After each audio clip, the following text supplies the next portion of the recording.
গায়ে 7টা আইপিএস আর 200 মমতা পুলিশ ঢুকে একটা এনজিও থেকে কালকে যে সমর্থকরা আসবেন অভয়ার বাবা মার ডাকে তাদের জন্য জল এবং ওআরএস এর ব্যবস্থা করছিল একটা এনজিও। তার মঞ্চটঞ্চ ক্যাম্প রেলের জায়গার ভিতরে ঢুকে করছি। আমি গাড়ি ঘুরিয়ে নিয়ে নেমে সেখানে তাড়া করেছি, ওরা পালিয়েছে। কারণ এটা মমতার অ্যাসেট নয়, এটা সেন্ট্রাল গভর্নমেন্টের জায়গা।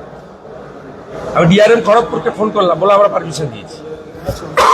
এই যে আতঙ্ক, আপনি এই মুহূর্তে দেখুন হেস্টিংসে খিদিরপুরে কোনো কন্টেনার নেই, সব কন্টেনারকে তুলে নিচ্ছে। এখানে কন্টেনার লাগাচ্ছে, মানে সে লোহার, মানে রেলে যেগুলো যায়, জাহাজে যায়, সেই সমস্ত বড় বড় কন্টেনার এখানে নিয়ে এসছে।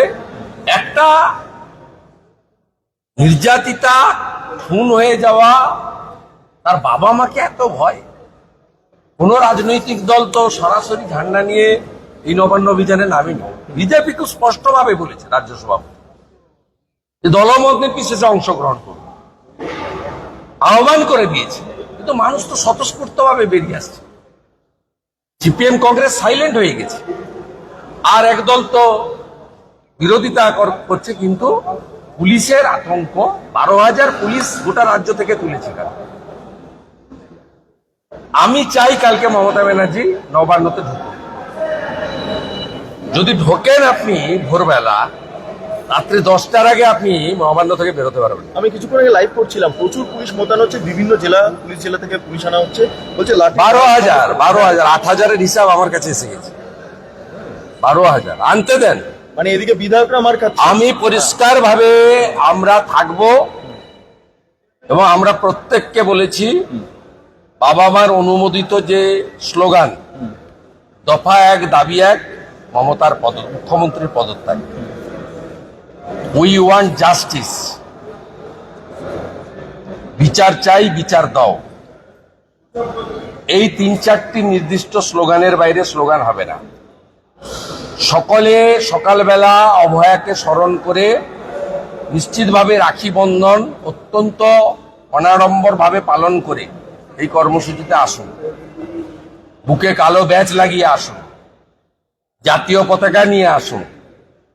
শান্তিপূর্ণভাবে পুলিশ যেখানে বাধা দেবে সেখানে বসে অভয়ার বাবা মার কাছ থেকে তাদের দুঃখের কথা, তাদের দাবির কথা শুনে শান্তিপূর্ণভাবে বাড়ি চলে যান। উস্কানি যদি মমতার পুলিশ দেয়, যেভাবে সাঁতরাগাছিতে একটু আগে দিয়েছে, তার পরিণতি মমতা ব্যানার্জিকে ভুগতে হবে। একটাও অভয়ার বাবা মার জন্য আসা আন্দোলনকারী যদি শারীরিকভাবে ক্ষতিগ্রস্ত হয় মমতা পুলিশের দ্বারা, শুনে রাখুন মমতা ব্যানার্জি 72 ঘন্টা পশ্চিমবঙ্গ স্তব্ধ থাকবে।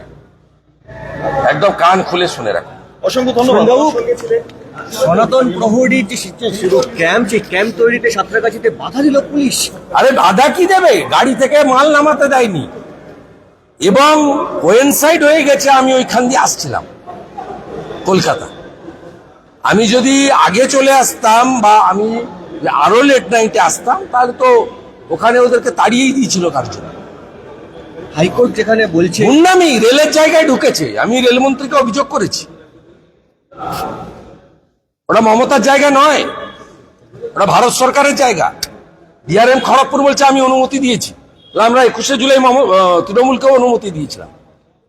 এটা মানবিক কারণ, হাজার হাজার লোক আসলে তাদের একটু জল, এই গরমের মধ্যে ওআরএস, কেউ অসুস্থ হয়ে যেতে পারে, তাকে একটু প্রাইমারি ট্রিটমেন্ট, মানবিক কারণ। আপনারা 21শে জুলাই সব রেল স্টেশন দখল করে, সব জায়গা দখল করে করেছেন, তার বেলা কিছু হয়নি।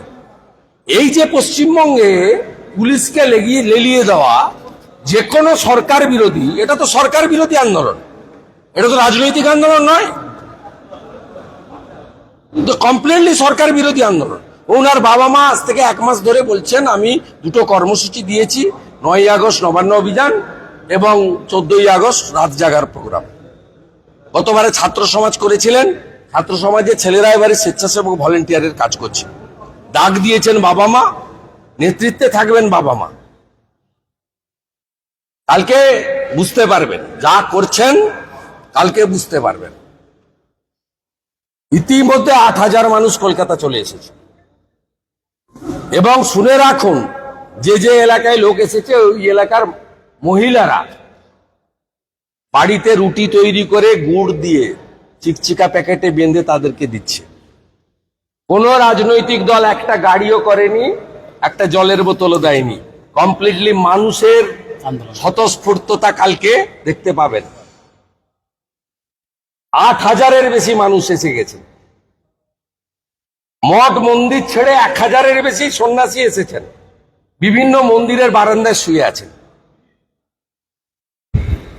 এবং স্থানীয় মহিলারা রুটি ভেজে গুড় দিয়ে তাদেরকে রাতে খাওয়ার ব্যবস্থা করে দিচ্ছে। এটাই বলে জনগণের স্বতঃস্ফূর্ত উন্মাদনা। আগামীকাল তার প্রতিফলন এই চোর মমতা, ধর্ষকদের রানী মমতা, বিনীত গোয়েল সন্দীপ ঘোষের প্রোটেক্টর মমতা, অভয়ার ধর্ষণ খুনের প্রধান অভিযুক্ত মমতা কাল বুঝতে পারবেন। দুটো কোয়েশ্চেন লাস্ট। একটা হচ্ছে বিভিন্ন জেলা থেকে অতিরিক্ত পুলিশ মোতায়েন করা হচ্ছে, 1 নম্বর। আর 2 নম্বর হচ্ছে রাখুন না, আমিও তো সবাইকে বলবো খালি হাতে যাবেন, শান্তিপূর্ণভাবে করবেন, সাধারণ পুলিশ কর্মীর সঙ্গে বিরোধে যাবেন না। আপনার মাথা ফাটুক, কোনো পুলিশ কর্মীর যেন মাথা না ফাটুক। ওরা আমাদের ভাই, আমাদের বোন, ওরা কষ্টে আছে। 90% পুলিশ কর্মী মমতার বিদায় চায়। আমার পক্ষ থেকেও আপিল থাকলো, বাবা মারও আপিল আছে, এবং যেখানে বাধা দিবে বসে পড়ে বিক্ষোভ দেখান। আমরা কেউ বক্তব্য রাখবো না, আমরা কালকে শুনতে যাব, ওর বাবা মা যন্ত্রণার কথা বলবে, শুনবো, বিক্ষোভ করব, আর তার বাবা মার নির্দিষ্ট করা স্লোগান বলবো, বলে শান্তিপূর্ণভাবে সবাই বাড়ি চলে যাব। কিন্তু ওনারা যেভাবে উস্কানিতে নেমেছেন, যদি কিচ্ছু ঘটে 72 ঘন্টা পশ্চিমবঙ্গ স্তব্ধ থাকবে, এটা জনগণই করবে, এটা বুঝে রাখুন। আমরা 1 ইঞ্চি মাটি ছাড়বো না। সাঁতরাগাছিতে আপনি যেটা আমার মূর্তি দেখেছেন, এটা হচ্ছে আর্লি মর্নিং, এখনো দুপুর হয়নি।